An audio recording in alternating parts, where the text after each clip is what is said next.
This is Vibe Science, a top 100 wellness podcast presented by the Radcast Network, breaking wellness barriers and making health truly personal. Here are your hosts, Ryan Alford and Chris Hansen. Hello, and welcome to Vibe Science. We're always taking you to your highest vibe. It's about empowering you. We don't know it all.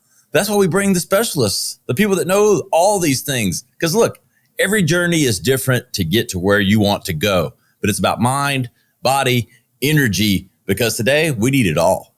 And that's why we love bringing you the best and brightest in the industries across the gamut. Chris, what's up, brother? It's good to have you, man. It's good to be here, bro. How are you today? I'm good. Hey, I'm always on my high vibes. Anytime we get online, I'm vibing high, baby. It's a good time. I know. We're right down your territory. I know how much you think of these experiences, but excited. We've got Rob Grover and Gary Logan. They are the founders of the Journeyman Collective. What's up, guys? Hey, how's it going? Good day. Good day. You guys are out and about, like vacationing, sort of. Is it a vacation in San Fran? Well, there's nothing to vacate from. It's just time away from what we do. There you go. All right. Time away. Time away in the States. How much time in Canada, right? How much time in the States do you spend? Not very. We're not here very often. No. Yeah. What's the Really? Canadians' perspective? It's such a weird time.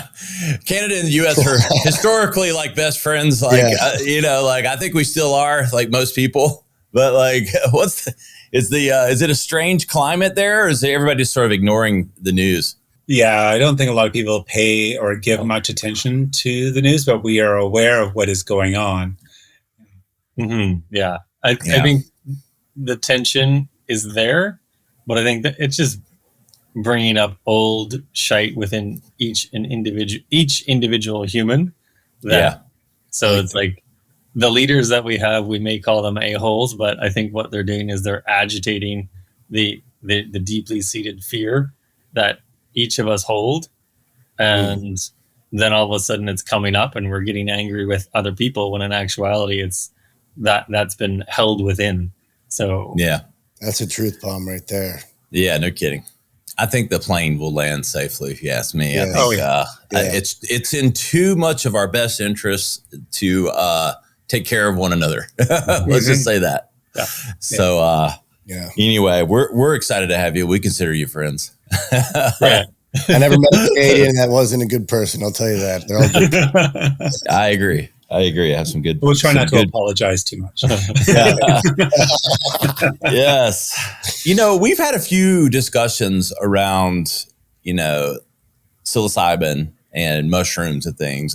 We have not gone, I think, and pun intended here, through the journey, I think to the level that you guys provide. But, I'm teasing a bit. Let's set the table for the audience, guys. Talk about, what you're up to.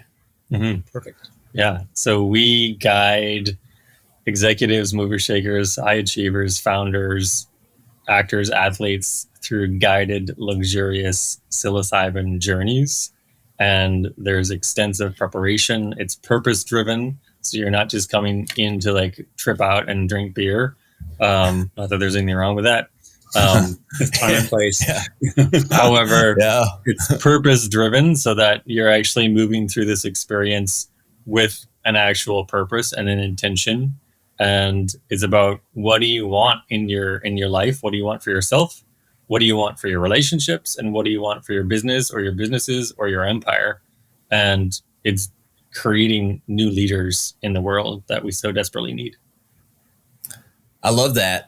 I have memories. I mean, I've experimented, in college, as we talked about a little bit pre-episode. And what I do remember about the experience, and I have not as a full functioning adult, we'll call that. I was probably 2021, but I don't know. When I was 2021, I don't know that I would call myself a full functioning adult yet. I was not quite there. It took me a little longer. But what I do remember, though, about the experience is, when I hear you say what you just said and what I remember about my experience, if guided correctly, I can absolutely envision how that could lead to the outcomes that you're describing because of just where your mind goes they say you lose it. I don't think you lose your mind. I think you probably get deeper in it than you've ever been before, though. Correct. Yeah. Yeah. It's the old mind that you lose. And if you look at like what is mind, your mind is your thoughts, your feelings, and your actions. And we're supposed to lose those. We're supposed to upgrade to new thoughts, new feelings, new actions. So you're going to lose your old mind, but you'll find a new, better version of your mind. Almost feels like a snake shedding its skin in a little bit. Yeah. You know, that's a weird analogy maybe, but it's kind of what I feel like. It's like, you know, it's a fresh, it does feel as dramatic as that though. Mm-hmm. You know, and I speak for experience. I've done it, but not in the guided way that it should be done. Tell us things that we wouldn't expect that come out of these retreats. Gosh. The list of verbals that our clients give us at the end of a journey, which is actually the beginning of their journey. Calm, peace of mind, depression has been lifted, anxiety has disappeared. They are more present and in the moment, and they're more consciously aware of their thought patterning, and they've released the old way of being and doing. Mm-hmm. Yeah. So it is that snake shedding its skin. And there are so many of our clients that sit afterwards after being with us for 4 days, and they're just like, I've never been so content. I've never been so like free to be me. I've never been like, I finally met me. And it's like, I've let go of all the baggage that's been put on me. And I finally gave myself the time to like explore myself and to rid the masks that have been put on me, all the programs. We're all programmed with thoughts from other people of who we're supposed to be. And people like, they come into their full authentic self, and all of a sudden it's like, wow, this is who I am. This is who I'm supposed to be. This is who I know. And a lot of people will wave their hand in front of their chest and they'll say, like, I'm missing something and I don't know how to access it. And then they found it, and it's their own innate intelligence that they've been connected with. Chris, I know you've experienced this, you know, in different settings. I mean, you're the local expert. Oh man, I'm loving this, and I'm loving the way you're describing it. And I always sit here thinking, is the way this is being described, like, to me, it's like you're describing, I can feel it. But I'm like, I so badly want people that have never experienced it to understand that on a feeling level. Because I think of hearing it logically years before I ever tried it, you know, and accessing my mind and the inner child and all that. And it really didn't click for me until the experience. And it literally was like putting a key in a lock and just opening a door. And just everything you described was what I felt: calm, present, peace of mind.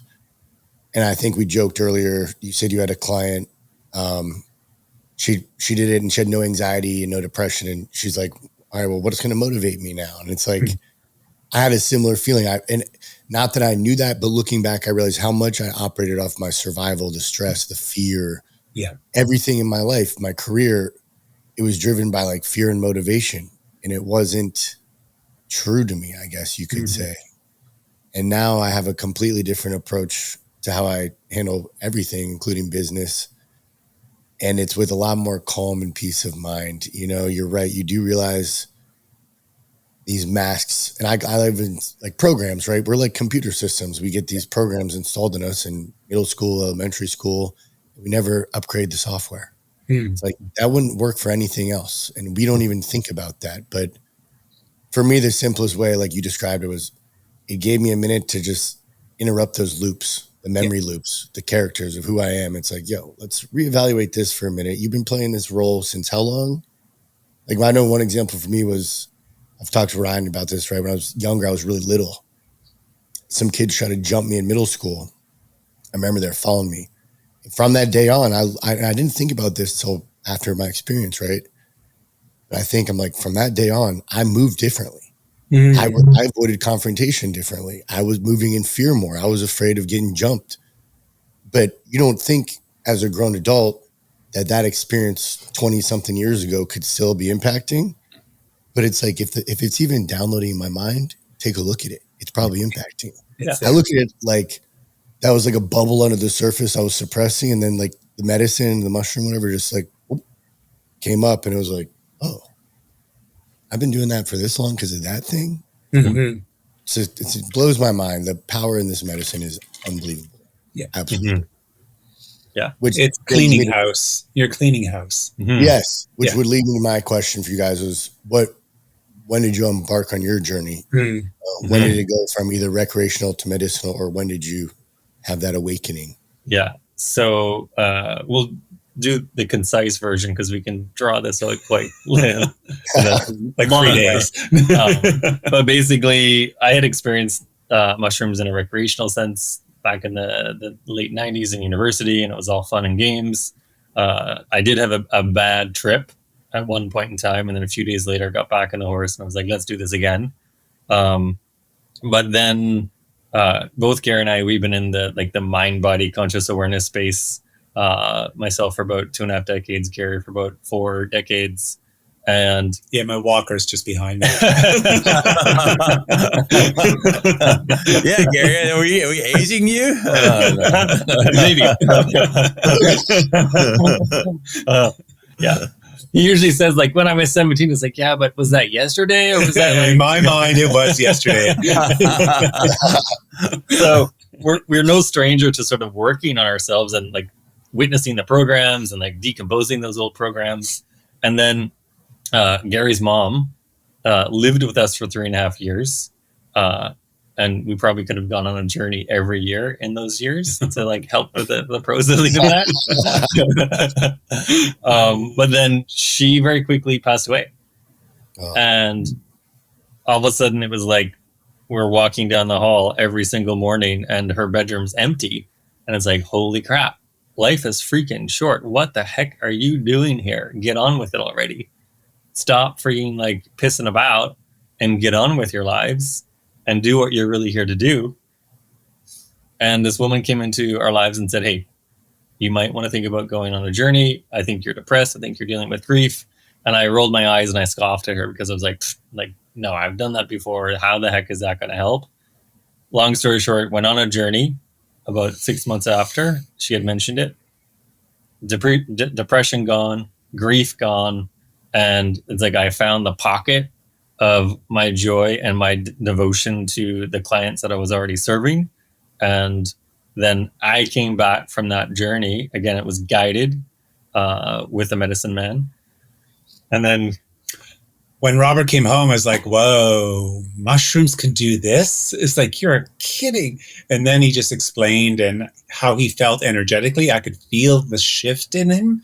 Like, oh my God, he's happy. He's back in alignment. It's like, maybe I need to shift some shit. So I spoke to the medicine man, and it just tied it into the celebration of life for my mother. We spread her ashes on May 5th, and then on May 6th was my birthday. And I always say it was the best birthday gift one could give oneself. It released the grief and the depression that I was going through. You could say I came back in alignment. I was sort of leaning to the left or to the right. I was never back on center. And I really found my home within. And there were visions in that journey that I shared with Robert about us working with the medicine. And I explained what I saw, and he says, yeah, I had similar visions. So we spoke to the medicine man and asked him if he would sort of train us or guide us on our path moving forward, and how we would represent ourselves moving forward, and how we would create an offering to humanity. And that started 6.5 years ago, and that was the Journeyman Collective was sprouted. mm-hmm. Amazing. It's fascinating to me. We talk, and our goal on this show is to sort of like blend these worlds. We need modern medicine, but we also need alternative sources, and we don't need to poo-poo either side. Like, if you fall and break your arm, you better hope there's a modern medicine doctor there to set your bone, but at the same time, there are so many modalities that I'm learning that we're bringing forth in this show that can help and heal people, Mm-hmm. that really are amazing. And it's really a shame that some of these things get so sort of secluded into this world of, I don't know if it's just from the propaganda of the 70s, and early 80s, maybe, calling, tripping and acid and all that stuff. I'm sure it's the carryover, but it's just so clear to me that the good stories and the well-guided and the well-intentioned that are leading these things are bringing about positive outcomes. And that's what's got me excited, is kind of seeing and hearing stories like you just said. But it leads me to this, guys. How does one get, what is that? I want to call it a patient, but client, whatever you would call them, get to the place where they are ready to come to you. Mm-hmm. And part B of that, I would say, like what's happening. I know there's every journey's unique. You got an executive stressed out. I get that, but maybe some unique characteristics that make them the prime candidate for you and what they can expect. And on the second side of that, is there a way to, if you have people that are skeptical, or maybe someone wants to come on a journey with someone, how does one lead them to this space of comfort because of that polarization that's always happened? Yeah. So kind of a double part there, but I think they're kind of related. Mm-hmm. Yeah. So I think we have to pull all the way back and recognize that what we're doing is actually something that's been happening for thousands and thousands and thousands of years. It's ancient, and it's been pulled out of our culture. So we don't have those initiations. We have graduations from kindergarten and from middle school and from high school, but they don't do anything. They're just like, woohoo, let's have some cake and some, very superficial, and some balloons. Yeah. So it doesn't actually help the individual to let go of what's been burdening them, like the trauma of someone like possibly jumping you and being bullied in middle school or something. And you carry that forward. And so the thing is, people, I think, get to a point of recognizing that, gosh, there's got to be a different way. Something is calling me to grow in a different way. And it's, well, the fact that we're on this podcast and talking about what we're talking about, it's becoming more, not necessarily mainstream, but people are starting to wake up to the potential. And then, like, my question to the whole entire world is like, what would happen if people aren't operating out of fear? What would happen if people are actually centered, calm, peaceful, in freedom within themselves, and they're actually here creating what they want to create in business and life and their relationships?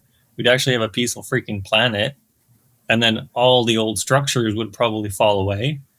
But what the people that are holding on to the old structures don't recognize is that if they would let go, we would actually have even greater levels of prosperity, greater levels of business, greater levels of, like, if people are scared about their bank account, it would actually be bigger because you're honoring freedom, not fear. So if people would actually just give themselves a hot minute, I think every single leader in the common world should be actually, like, made to go on a journey. I agree with that. Yeah. Like, if you're leading a country, you need to at least go on 1 or 10 journeys. And some of them do need 10. But it's when you start to recognize, hey, I want to grow. Am I ready, willing, and able? That's one thing that we say. You have to be ready, willing, and able. So you have to be willing to self-reflect, really willing to ask the questions of self, be willing to grow, be willing to go through some of the deeply uncomfortable parts of yourself, and recognize that for the most part, you're just fearing the fear, and no one has ever taught you how to face that fear. And no one has taught you how to let it go. So when you build a trusting container, a trusting place, a safe place with some aspect of teaching people a little bit about what may unfold, and we're 100% confident that we know, 100% confident that we have no idea what you're going to experience, but we're 100% confident that we can support you through it. So I think that's the part of, like, letting people know that you are going to be supported like never before inside of this experience, so that you can let your old, like yesteryear, yesterdecade go, the trials, tribulations, whatever, trauma, drama, you can let it go. And you've never been given that opportunity. And then as a result, you find that freedom within yourself and that contentment, that peace. I love honor, freedom, not fear. I'm going to steal that. That's I'll give a footnote credit to you, Rob. It's that's the truth in everything, and that's the key phrase there, and that will awaken you alone. Me just thinking through that statement. Is it hard to get people kind of over that hump? The sort of like, call them, like I'll put them in the camp of, they're not me or Chris, like where we, tried stuff even in, like we've always been willing to try. I'll try anything. Now I'm more responsible now as an adult and setting, but maybe you're tried and true, like never done anything outside of what a doctor told me. And I might have a glass of wine on the weekend. Is it hard to get that person into this space? I wouldn't say it's hard. It's, if they're speaking with us, they've already gone through the first hurdle of exploration. I need to change something in my life. I'm on the treadmill and I'm realize that shit, this treadmill is old. I need to step off this and create something for my life, because what I'm doing does not bring happiness and joy to my life. It's just doing and not being. And when we have clients come to us exactly as you described, no alcohol, no substance, no medical, nothing. They're clean. And usually on the first call, usually within the first half hour, they feel a calmness and contentment being in our presence, even if it's just there's a screen in front of us. People are willing to open up and people are wanting to share. They want somebody to assist them through this journey of transformation. And they want somebody to be beside them, not leading them, but guiding them, shoulder to shoulder, moving forward. And I think when they speak with us, that is conveyed 100%, and they ease into it, they're coming into a safe space. Mm. They're not in a grass hut somewhere in the world with 50, 60 other people. They are within a container that's probably 3 to 4 at the max that we work with. And it's a very safe, luxurious environment that we take care of you all the way through, from the beginning to the end. Mm-hmm. I think that's the key point, is that people are looking to make sure that they're going to be taken care of no matter what happens. Yeah. Let's be specific. Let's walk through the journey. What from beginning to end, that experience, and part B of that, you kind of answered it there a little bit. Wondering if you do individual journeys, to where if somebody just doesn't want to do the team thing with 5 people or 20 people that they don't know. So kind of 2-part, let's walk through exactly kind of experience beginning to end, and kind of, I guess, answer that second part in there.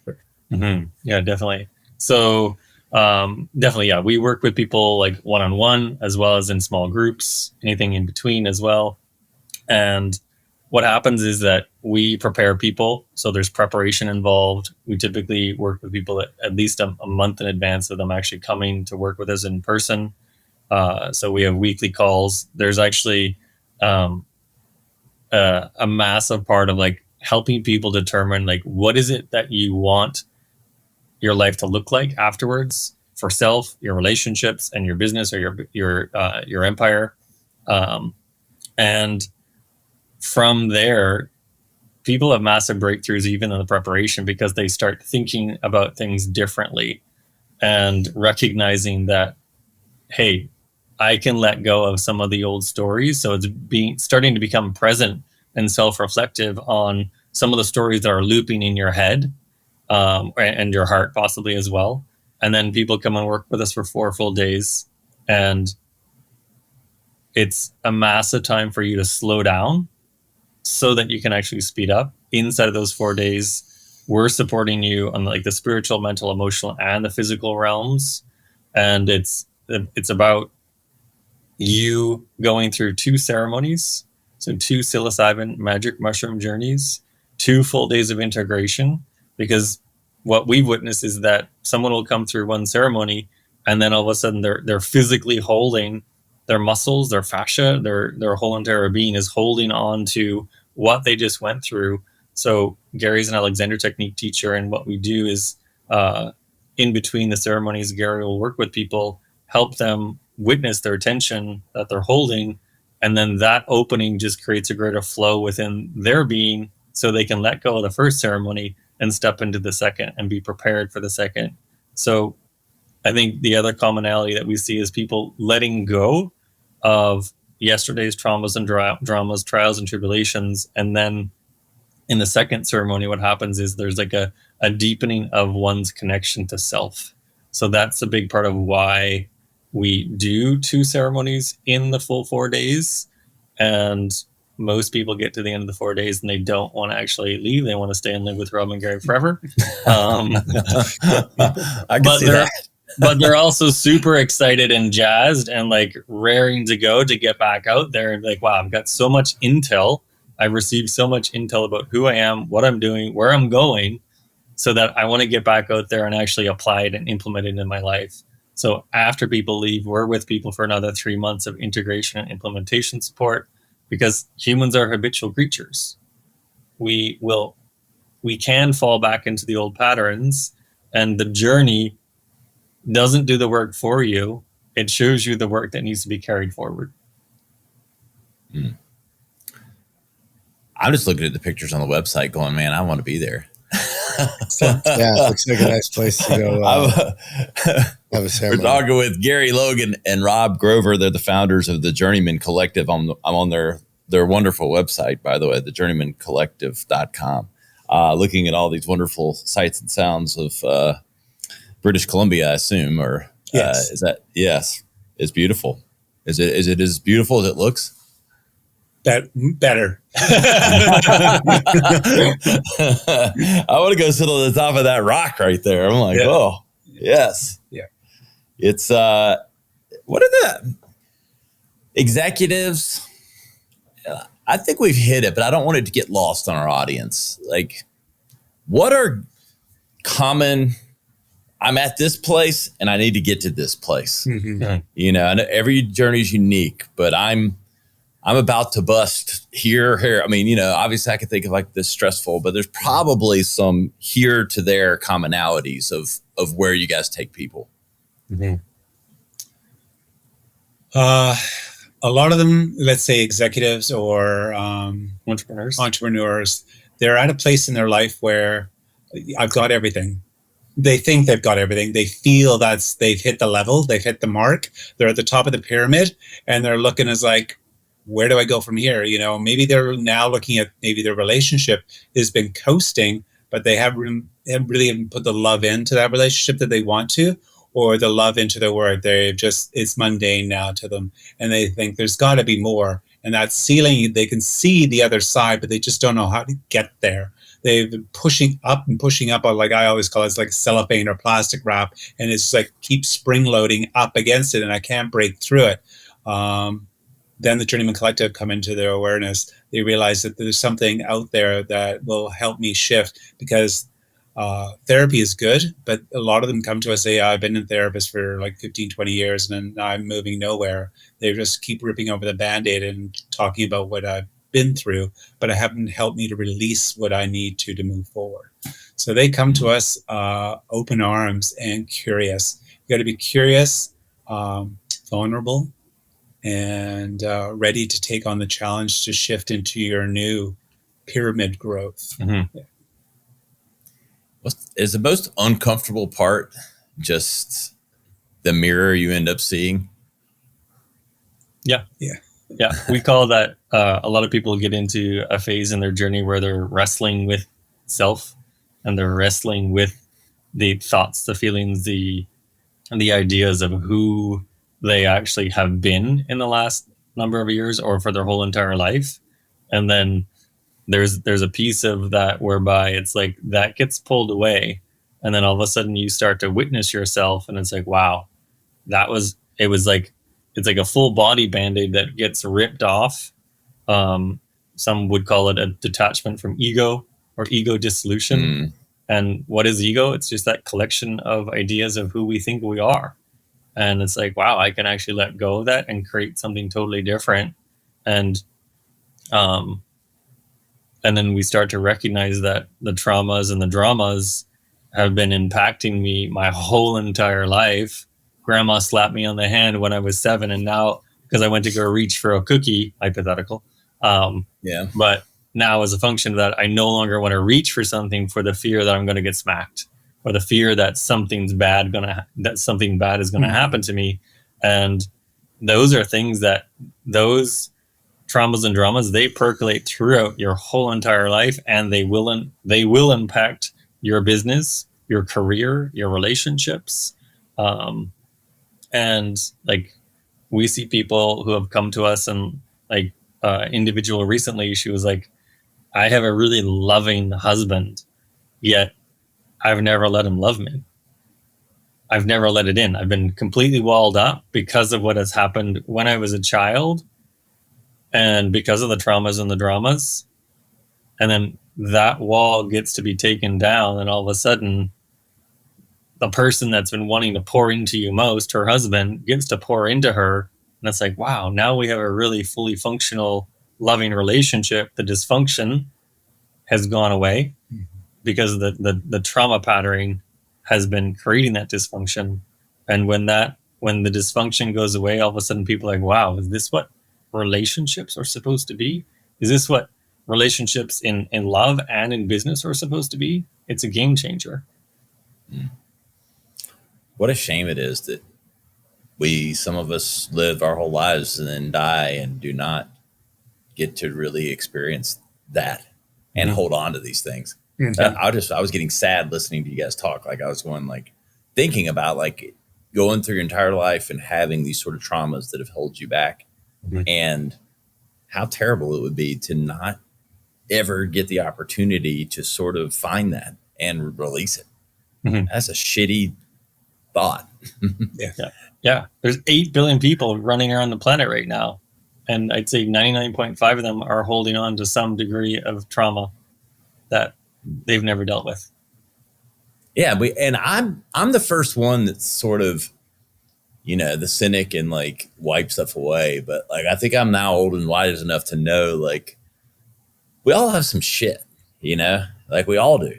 And some of us are more aware of it than others.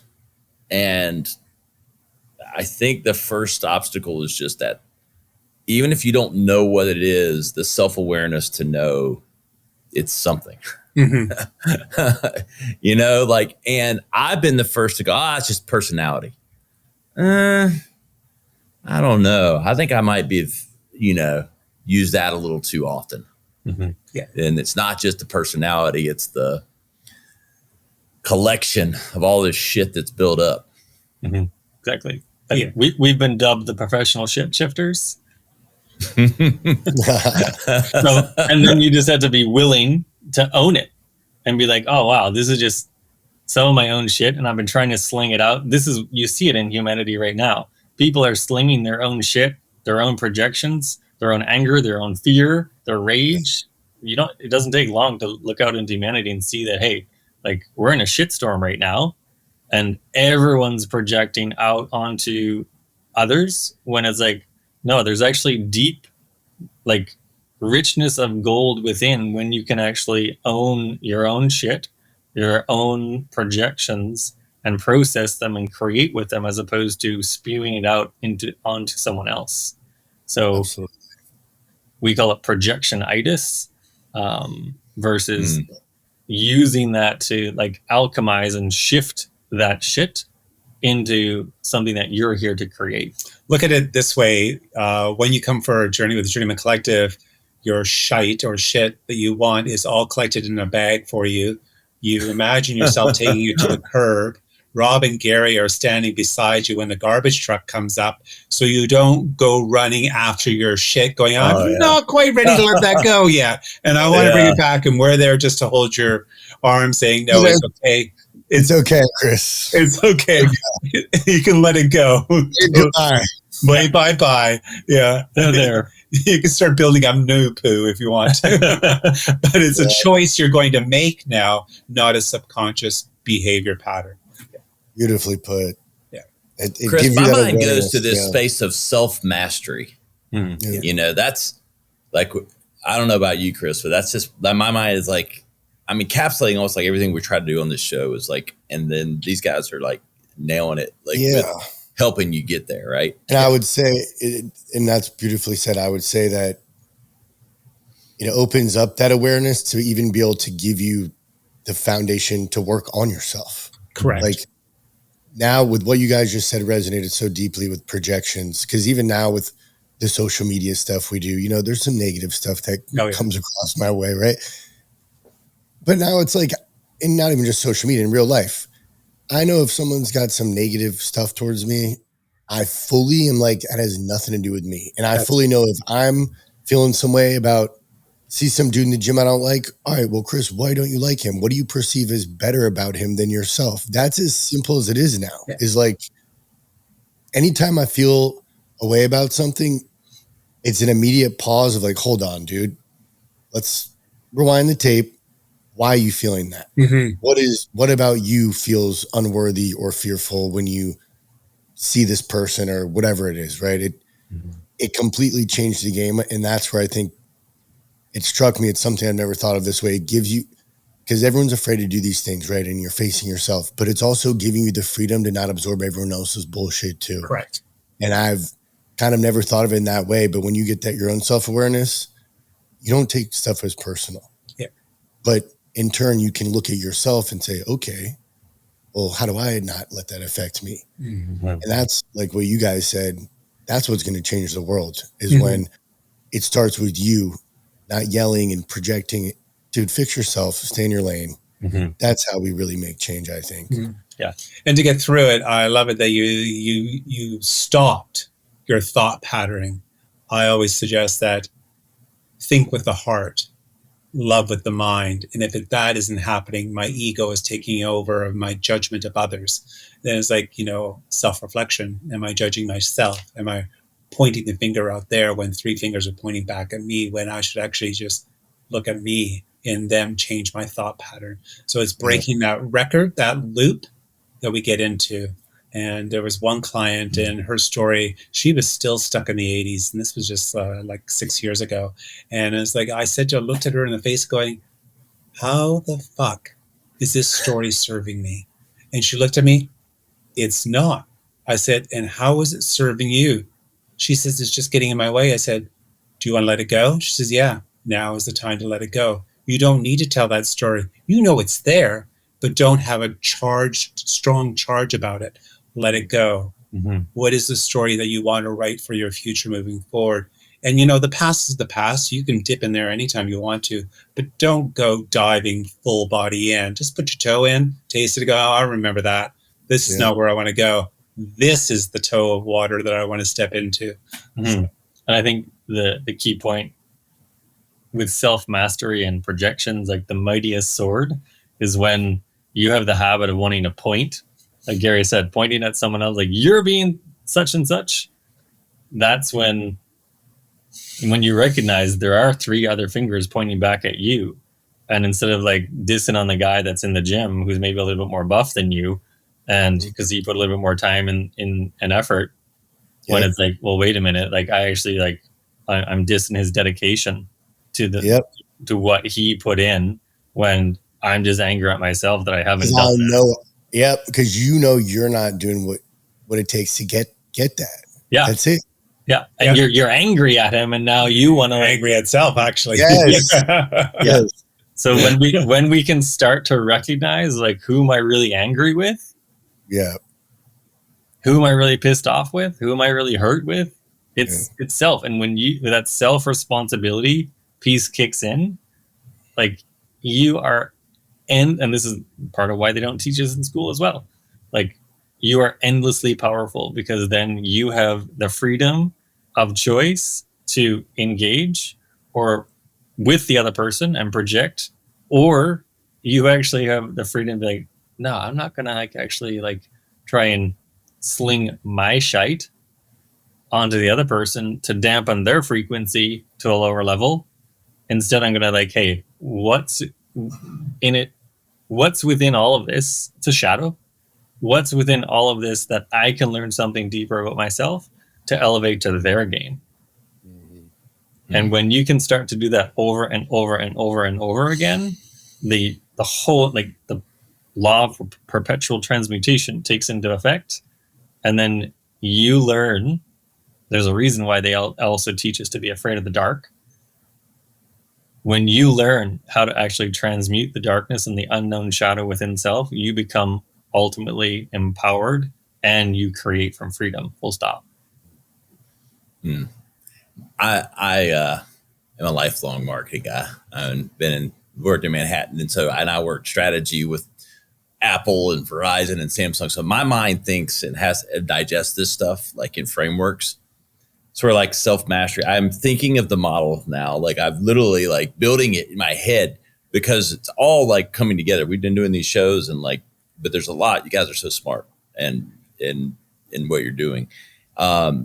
It's that self-mastery starts within, and we've been coached to think it starts outside of us. I could see self-mastery. It will have inputs at a certain level, but the baseline of it is within, is that ownership and starting within, because otherwise you're building on a house of sand. Yeah. You're building a house on the foundation of sand. When I start working out and I take these supplements and I do all this stuff, man, I feel good. I'm looking good. But it's a house of cards, baby. Mm-hmm. Like that thing's going to blow over if you don't start at the core level of really understanding yourself and exposing these things that we've kind of locked away. And because I think that's why none of this other shit works. Mm-hmm. It's like, why didn't that work? Why did I go back? Why did I lose 30 pounds, gain 30 pounds? Why did I, get a 6-pack and then add 100 pounds? Why did I, it's because it's on a house of sand, it's literally because that foundation isn't set. Yeah. Of oneself. Yeah. It's funny because the gym analogy, you hit the mark, you got the 6-packs. Oh, I can ease off. Boom. Guess what? The pounds that you've lost found you again. So you didn't lose the weight. You just released the weight because you don't want to lose something, because most likely it'll find you or you'll find it. So you're going to release the thought pattern and release the weight and let it go. Mm-hmm. How the hell can people get enlightened, guys? Where do they learn more? I think I mentioned the website earlier. Where can they I think keep up with everything? Yeah. I think part of it is that actually a lot of people rely on transformation, which is an outside source impacting the individual, when this is actually transformative. It's from the inside out. And then you start to become your own teacher. Of course, you still may require guides, but then you start to recognize that age-old wisdom of oh my gosh, I do have all the answers within myself. And you can step into that path or onto that path of self-enlightenment.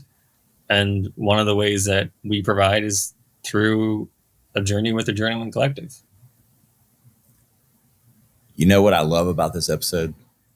We could have talked for 45 minutes about mushrooms and the psychedelic, this, that, or the other, and the medicine, but it's not about the medicine. That's just the vehicle and the helper, one of the tools to what really matters, which is, starting within. Love this, guys. It's awesome. Phenomenal. Brilliant. This is great. We loved it.